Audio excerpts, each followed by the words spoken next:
अस्सलाम वालेकुम and welcome to sports flow ICC men's टी20 वर्ल्ड कप स्पेशल। क्या ही मज़ेदार सनसनीखेज मैचेस टी20 वर्ल्ड कप में चल रहे हैं। एंड अगर ये कहा जाए कि क्रिकेटिंग फैंस की ईद चल रही है, उनका मेला चल रहा है, तो गलत नहीं होगा। I am having a ball of a time witnessing all these players perform both in India and Sri Lanka. आज मजीद टी20 वर्ल्ड कप में 3 मैचेस खेले जाएंगे। आज के दिन के पहले मैच में श्रीलंका ने एज एक्सपेक्टेड डोमिनेट किया ओमान के खिलाफ। Worth mentioning is the fact कि श्रीलंका ने 225 रन स्कोर किए ओमान के ख़िलाफ़ ही सही, बट टीमें अब 200 से ऊपर बासानी स्कोर कर रही हैं। It was a good match for team Sri Lanka. Kusal Mendis ने 61 रन स्कोर किए, साथ साथ प्रवन ने 60 रन स्कोर किए और Dasun Shanaka also got going, score 60 run, making sure कि आज श्रीलंकन टीम 225 रन स्कोर करने में कामयाब हुए। जवाब में ओमान ज़्यादा कुछ चैलेंज कर नहीं पाई श्रीलंकन टीम को, 120 रन ही स्कोर कर पाए।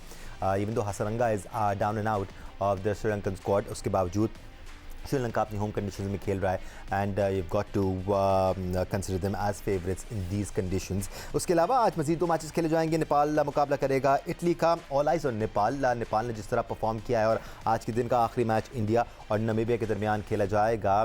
जो नमीबिया के कप्तान हैं रास्मस, वो थोड़ा सा शिकवा कर रहे थे कि उनके नाइट ट्रेनिंग सेशंस नहीं रखे गए हैं। नमीबिया में फ्लड लाइट्स हैं नहीं, तो उनको रात को खेलने की इतनी प्रैक्टिस है नहीं, और थोड़ा सा शिकवा कर रहे थे कि उनका भी एक आध सेशन नाइट ट्रेनिंग का होना चाहिए था।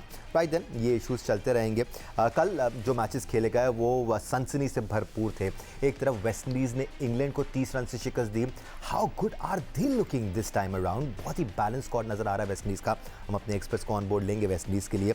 और उसके बाद जो मैच हुआ वो कहा जा रहा है कि क्रिकेट की तारीख का सबसे ज़्यादा सनसनीखेज़ मैच था। आई थिंक गलत नहीं होगा, क्योंकि मैंने तो इससे पहले 2-2 बार सुपर ओवर्स होते हुए नहीं देखे कि मैच पहले टाई हो जाए, फिर सुपर ओवर हो, वो टाई हो जाए, उसके बाद एक और सुपर ओवर हो, and it went down to the nail. बेहतरीन मैच खेला गया। इवेंचुअली साउथ अफ्रीका ने कामयाबी हासिल की। राइट देन एक्सपर्ट्स को तारुफ कराते हैं ताकि हम उनको ऑन बोर्ड ले सकें। एक्सपर्ट बनने के लिए आज हमारे साथ मौजूद है पाकिस्तान के साबिक कप्तान और टेस्ट क्रिकेटर राशिद लतीफ़ साहब, टेस्ट क्रिकेटर सिकंदर बख्त ने ज्वाइन किया हुआ, टेस्ट क्रिकेटर अहमद शहजाद हमारे साथ मौजूद हैं। राशिद भाई, हर कोई चाहता है कि साउथ अफ्रीका और अफगानिस्तान के मैच को डिस्कस किया जाए, बट जितना इस बार वेस्ट इंडियन टीम इम्प्रेस कर रही है, सीरियस चैलेंज पोज करेगी ये दीगर टीमों के लिए, ख़ास तौर पे इंडियन कंडीशंस में। जी दानिश भाई, टीम अच्छी है उनकी और हर जगह खेलते हैं, स्पेशली इंडिया में एक आध दफा कोई ना कोई फ्रेंचाइज में इनके प्लेयर शामिल रहे हैं। और बहुत सारे प्लेयर ने जो अपनी वेस्ट इंडीज से खेलना ही छोड़ दिया क्योंकि वो आईपीएल से खेलते थे, चाहे वो गेल हो जाए, अभी पूरन ने छोड़ा है, नारायण ने छोड़ा हुआ है। और इस स्क्वाड को देखते हैं कि अच्छा है, और ओपनिंग है, मिडिल ऑर्डर और लोअर मिडिल ऑर्डर, ये मिडिल ऑर्डर बहुत स्ट्रांग है, जिसमें रदरफोर्ड है, रोस्टन चेज है, पावल है, होल्डर है और शेफर्ड है। तो ये वो राशिद भाई, एक टाइम चेक का टाइम हो गया। I am so sorry sir, मैं आपकी तरफ वापस आऊँ। वेस्ट इंडियन टीम इस बार बड़ी स्ट्रांग लग रही है और बात करनी बनती भी है, क्योंकि वेस्ट इंडियन टीम ने कल इंग्लिश टीम को शिकस्त दी है, और कोई छोटे मोटे नहीं, भारी मार्जिन से शिकस्त दी है। 30 रन का मार्जिन काफ़ी ज़्यादा होता है। तो भाई हम राशिद लतीफ़ भाई की तरफ बढ़ेंगे। राशिद साहब, हम वेस्ट इंडीज़ के बारे में बात कर रहे थे। शर्फिन रदरफोर्ड बड़ा स्कोर कर रहे हैं, फिर they have aggressive intent batters in their team. उनकी बॉलिंग इस बार डिलीवर कर रही है, स्पिन बॉलर्स भी अच्छा काम कर रहे हैं। So should be worried about West Indies? नहीं, जिस तरह आपने इंट्रो में कहा था कि इस दफा अच्छी लग रही है, और वाकई में अच्छी टीम लग रही है ये। और जो मिडिल ऑर्डर है उनकी बहुत अच्छी है, और हेटमायर है इनके पास, रोस्टन चेज है और रदरफोर्ड जो कि बहुत तेज खेल सकते हैं, और होल्डर है इनके पास। तो ये वो प्लेयर हैं जो कि तेजी से रन कर सकते हैं। कल अगर देखें, इन्होंने आदिल रशीद ने सिर्फ 16 रन दिए, उसके अलावा इन्होंने 16 रन दिए। 16 ओवर में इन्होंने कितने रन बनाए? 180 रन बनाए तकरीबन। तो बहुत तेज रफ्तारी से बनाए। और इंग्लैंड की टीम 2-3 प्लेयर के ऊपर है, पावर प्ले में वो करते हैं। तकरीबन 7 ओवर में उनके 6.3 ओवर में 75 रन थे, और 2 आउट होने के बाद उनको मुश्किलात हुई है। इनकी जो बॉलिंग है वेस्ट इंडीज की बहुत स्ट्रांग नहीं कह सकते, लेकिन इनकी बैटिंग ऐसी है कि वो कवर कर जाती है। इतने रन कर दिए उन्होंने कि पहले 196 रन करना है, 190 प्लस रन करना है, एक अच्छा टोटल होता है। और इंग्लैंड की गलती है मेरे ख्याल से, क्योंकि चेज नहीं कर सकती, और वेस्ट इंडीज इस टूर्नामेंट में डार्क हॉर्स होगी इसमें। एब्सोल्युटली, और हमें भी ऐसा ही लग रहा है, बड़ा स्ट्रांगली लग रहा है सिकू भाई। आपको लगता है कि इंग्लिश टीम इस बार ऑफ कलर नज़र आ रही है या फिर वेस्ट इंडीज टीम तगड़ी नज़र आ रही है? देखो, वेस्ट इंडीज़ के तो बहुत अच्छा, हमेशा उनके यहाँ सरप्राइज पैकेजेस होते हैं, कभी ना कभी कोई ना कोई बहुत लंबा तगड़ा खेल जाता है। रदरफोर्ड तो खैर पुराने हैं, मगर इंग्लैंड फंस गया इधर। इस लिहाज से मैं पॉइंट टेबल को देख रहा था, इंग्लैंड के 2 हैं, स्कॉटलैंड की भी 2 हैं पॉइंट्स, और मगर इंग्लैंड माइनस में है, -650, 65 वॉट एवर, और स्कॉटलैंड है 0.95, यानी कि वो रन रेट में भी आ गए। तो इंग्लैंड ने स्कॉटलैंड को हराना भी अपने मैच में, जो तो 14 तारीख को वैलेंटाइन डे पे होगा, और प्लस उन्होंने अच्छे मार्जिन से भी हराना है, तो वो तो खैर वो कैलकुलेट कर लेंगे। तो इंग्लैंड की टीम तगड़ी है, यहाँ आकर फंसी है। तो देखते हैं कि वो टीम किस तरह मैनेज करते हैं। एक चीज़ तो नज़र आ गई है कि हर जगह स्पिनर्स बड़े यूटिलाइज हो रहे हैं, और स्पिनर्स जो है डोमिनेट कर रहे हैं, which is a good point for Pakistan. इसलिए कि पाकिस्तान के पास तो आपको पता है इस वक्त 5-6 लग्जरी हुई है हमारे पास। किस ज़माने में हमारे पास फास्ट बॉलर्स होते थे, इस दफ़ा स्पिनर की भरमार है, और डोमेस्टिक क्रिकेट में भी 2-3 लेफ्ट आर्म स्पिनर्स पड़े हुए हैं, जो कि उनको बेचारों को मौका नहीं मिलता। तो पाकिस्तान इस लिहाज से बड़ा खुद कफील हो गया है। हमें फास्ट बॉलिंग का और रिसेंट टाइम्स में अहमद बड़ी क्रिकेट खेली है वेस्ट इंडीज क्रिकेटर्स ने, खासतौर पे आईपीएल की वजह से ज़्यादातर टाइम ये इंडिया में गुजार रहे होते हैं। इन कंडीशंस इनके लिए ऐसी हो गई जैसे होम कंडीशंस हैं। अब ये कितना रोल प्ले करता है, बिकॉज बहुत एट ईज नज़र आ रहे हैं वेस्ट इंडियन प्लेयर्स। जी तगड़े प्लेयर हैं। शुरू से आप देखें T20 के अच्छे प्लेयर्स हुए हैं, और वर्ल्ड कप्स भी जीते हुए हैं, 2 वर्ल्ड कप सैमी की कप्तानी में। अब सैमी जो है एज अ कोच बैठे हुए हैं, और अगर आप इनकी टीम की बैटिंग लाइनअप देखेंगे तो ये वो प्लेयर्स चुन के आए हुए हैं कि जो कि थोड़ा सा क्रिकेट पे फोकस भी करते हैं, मुल्क की तरफ ध्यान भी देते हैं। अगर पास्ट के अंदर आप देखेंगे ना, तो सारा ध्यान बिल्कुल लीग्स की तरफ हो गया था। जब ब्रावो खेल रहे थे अपने एंड पार्ट में, पोलार्ड खेल रहे थे एंड में, इवन गेल खेल रहे थे, सुनील नारायण, सैमी, ये सारे लीग्स पे ज्यादा थे, और बस आके इतना केमिस्ट्री के साथ नहीं खेलते थे। लेकिन ये जो टीम अभी थोड़ी बहुत बिल्ड हुई हुई है, ये लगती है कि थोड़ी सी यंग भी है, और इनका ध्यान है, ये कंट्री को भी देख रहे हैं। जी लीग्स भी खेलते हैं, लेकिन मुल्क की तरफ से भी अच्छा खेल रहे हैं। अच्छी टीम है, बैलेंस टीम है, पावर हिटर है, जो कि रिक्वायर्ड है इस फॉर्मेट के अंदर। कभी कभी ये होता है कि बहुत ज्यादा एक ही तरह की क्रिकेट खेल जाते हैं, इनका मिड वाला गियर नहीं है, जिसकी वजह से फंस जाते हैं। हाँ, जो कोई टीम इनके हत्थे चढ़ जाती है तो फिर उसको ये उतार के रख देते हैं। जो हल्की सी चैलेंजिंग पोजीशन पे आ जाए तो वो फिर वो जो सेंसिबल क्रिकेट है ना बीच के अंदर, जब 3-4 आउट हो जाएं तो कोई 2-3 ओवर में सेंसिबल क्रिकेट, वहां पे थोड़ा सा ये लैग करते हैं। और ये कोई इतनी बड़ी चीज नहीं है, होपफुली इन्होंने काम किया, और बड़ी लेगेसी है वेस्ट इंडीज की। और इंग्लैंड का हमने पहले भी प्रेडिक्ट किया था, शो में बैठे थे तो हमें पूछा जा रहा था कि कौन जीतेगा।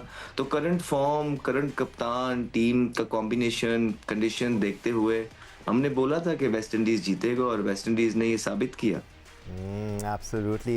बहुत सारे लोग समझ रहे थे कि इस बार अफगानिस्तान की टीम बड़ा चैलेंज करेगी कि बिकॉज कंडीशंस उनको भी सूट करती हैं, लेकिन अब दूसरे मैच में शिकस्त हुई है अफगानिस्तान को। बट राशिद लतीफ़ साहब, जो ये मैच हुआ है वो teams were winners. I mean south Africa को हम चोकर्स के तौर पे जानते हैं, अफगानिस्तान अब बहुत ज़्यादा स्टैब्लिश हो चुकी है, किसी को भी चैलेंज कर सकती है। What a match it was. Cricket की तारीख में एटलीस्ट मैंने इतना सनसनीखेज मैच नहीं देखा। जी, अफगानिस्तान इस फॉर्मेट में बहुत अच्छी है, और ये मैच साउथ अफ्रीका की स्ट्रांग टीम है, आज की मुल्क की टीम नहीं है, बहुत स्ट्रांग टीम है। और अफगानिस्तान T20 फॉर्मेट में स्पिन अटैक देखें, पावर प्ले देखें, मिडिल ओवर में थोड़ा सा उनके पास है वीक लिंक है, जिसकी वजह से उनको इश्यूज आते हैं। लेकिन नबी या गुलबदीन या रसूली अगर सही स्टेज फॉर्म में होते हैं तो वो अच्छा इसको टोटल कर देते हैं। लेकिन कल शायद थोड़ी बहुत मिस्टेक की, खुद बॉलिंग करनी चाहिए थी राशिद खान को, और शायद डेथ ओवर में या एक ओवर में वो फायर पावर नहीं है, वो पेस नहीं है, तो वो वहां पे शायद ये मार खा गए। और लेकिन क्रेडिट जाता है दोनों टीम को, स्पेशली अफगानिस्तान को, जिस तरह से 2 सुपर ओवर खेले गए। ये शायद दुनिया पहली दफा ही हुआ है कि 2 सुपर ओवर खेले गए। और अफगानिस्तान का देखिए टीम अच्छी है, T20 वनडे में कह सकते हैं कि यार हाँ दूसरी टीम कम्पीट कर सकती है, लेकिन यहाँ पे इनको आगे और जाना चाहिए था। सेकंड राउंड में 2 मैचेस ये हार गए, लगता नहीं है कि आगे जा पाएंगे, लेकिन फिर भी क्रेडिट जाता है इनके स्टाफ को, इनके प्लेयर्स को, कि बहुत जबरदस्त फाइट की है। कोई शक नहीं है सिकू भाई कि अफगानिस्तान की टीम बहुत अच्छी है और अच्छे प्लेयर हैं इनके पास, और ये जो लीगों में इनके प्लेयर्स खेलते हैं इसकी वजह से काफ़ी फ़ायदा हुआ है इनको। बट अगर ये अपने आप को एलिमिनेट करेंगे और ये कहेंगे कि हम यहाँ जाकर नहीं खेल रहे, वहाँ जाकर नहीं खेल रहे और किसी और की लाइन को फॉलो करने की कोशिश करेंगे तो इनकी क्रिकेट को नुकसान होगा। नहीं, बिल्कुल होगा, और लोगों के दिलों में भी उनके लिए इतने अच्छे ख्यालात नहीं रहेंगे जिस तरह के होने चाहिए। हम एक्सेप्ट करते हैं कि you are a talented team, बिल्कुल बिल्कुल, और तारीफ करते हैं, तारीफ करते हैं, और हम तो खुले दिल से बोलते हैं आए PSL खेलें, लेकिन अब सिचुएशन काफ़ी डिफरेंट हो गई है। नहीं, अब हम तो, मैं तो हमेशा एक्सेप्ट करता हूँ कि one of the talented side, but you not the second best side in the Asia. ये तो आप लिख लें, यू आर नॉट। ये तो एक नैरेटिव बिल्ड करने की कोशिश की गई थी, हमारे आपको पता पाकिस्तानी है ना। क्रिकेटर्स ने जो है ना बिल्डअप, बल्कि अब तो ये नैरेटिव भी बिल्ड किया जा रहा है कि अफगानिस्तान नहीं, नेपाल है एशिया की सेकंड बेस्ट साइड। पता नहीं क्या क्या लोगों अजीब अजीब बातें करते हैं, उसमें थोड़ा सा हमारा भी कसूर है। Anyway, अब इनको जो आपने दूसरी बात कही ना कि इनको ये बातें करना कि जी आप पहले, अब मुझे नहीं पता कि सच्ची हैं गलत हैं, एक तो सोशल मीडिया के पर यकीन ही नहीं आता, वो पता नहीं क्या क्या चीज़ें आ रही होती हैं कि अच्छा पाकिस्तान को निकाल दो, उन्होंने क्यों मना किया, all those things, you should not से लाइक दैट। आपको अपने आप में रहना चाहिए, क्रिकेट को क्रिकेट के तौर पर इस्तेमाल करें। आप पॉलिटिक्स पे बात करेंगे भी नोबडी लाइक्स यू। हम लोग इसी लिहाज से आपको थोड़ी कई दफ़ा हमारे दिलों में जो आपके लिए अच्छी ख्यालात नहीं आते वो इसी वजह से नहीं आते कि आप पाकिस्तान नहीं आएंगे, सिक्योरिटी कंसर्न्स। भाई सिक्योरिटी तो आपकी वजह से हमारे यहाँ ख़राब होती है, तो फिर उस कंसर्न किस बात का? आप आएंगे तो 2-3 हफ्ते के लिए सब सुकून हो जाएगा। तो आप आएँ, खेलें इस किस्म की, पाकिस्तान से खेलें। आपको जितना खेलेंगे आपको उतना ही फ़ायदा है, जितना एक्सपोजर होगा। यही चीज़ मैं भारत को कहता हूँ कि बायलैटरल सीरीज़ खेलें, ताकि वो जो डिफरेंस है, जो एक वो मिथ बनी हुई है, वो ख़त्म होगी। हम आपस में खेलते रहेंगे, मगर आप लोग नहीं खेलते, आप लोगों की मर्ज़ी, सियासत को ले आते हैं, वो आपकी मर्ज़ी। एब्सोल्युटली अहमद, ये सारी बातें एक तरफ, पॉलिटिक्स एक तरफ, but as a cricketing fan क्या मैच था अहमद, मज़ा ही आ गया। मतलब बहुत अरसे बाद ऐसा हुआ कि पाकिस्तान के अलावा 2 टीमें खेल रही थी and I was biting my nails कि भाई क्या होने वाला है। हाँ, मज़ा तो मैच का आया, लेकिन अगर आप सिर्फ अफगानिस्तान की यहाँ बात करते हैं, क्योंकि एशियन, हम चाहते हैं कि एशियन जो हमारा ब्लॉक है वो स्ट्रांग हो, एशिया की टीमें जीते हैं। हमने बड़ी सपोर्ट की है, उनके प्लेयर्स पाकिस्तान में आके खेलते रहे हैं, हमसे ही पूछते रहे हैं, हम बताते रहे हैं, अभी भी बताते हैं, अभी भी फोन आते हैं, अभी भी गाइडेंस देते हैं। तो हम चाहते हैं कि अफगानिस्तान की जो क्रिकेट है ऊपर जाए। इनफैक्ट एक टाइम पे तो लग रहा था और हम कह रहे थे कि नंबर 2 पे टीम है, लेकिन ऐसा क्या हो गया उस कल्चर के अंदर जो तेजी के साथ ऊपर जा रही थी, बस 10 सेकंड के साथ पीछे जी उतनी तेजी के साथ नीचे गई है। तो बड़ा अनफॉर्चुनेट है, राशिद को ओवर नहीं कराया, गुरबाज को फेस नहीं किया, यही वजह बनी हारने की। Right, Ahmed Shehzad, so kind of you, thank you so much for joining us. Rashid Latif साहब, so much for joining us. Sikandar Bakht, thank you so much. आगे आने वाले दिनों में चीज़ें और ज़्यादा इंटरेस्टिंग होने वाली है। Pakistan going to face off against India, that's on Sunday. Throughout the day हम आपके साथ रहेंगे और उससे पहले भी एनालिसिस आपको जियो न्यूज़ में मिलते रहेंगे। आज के लिए इतना ही, अपना ख्याल रखिए, अल्लाह हाफ़िज़।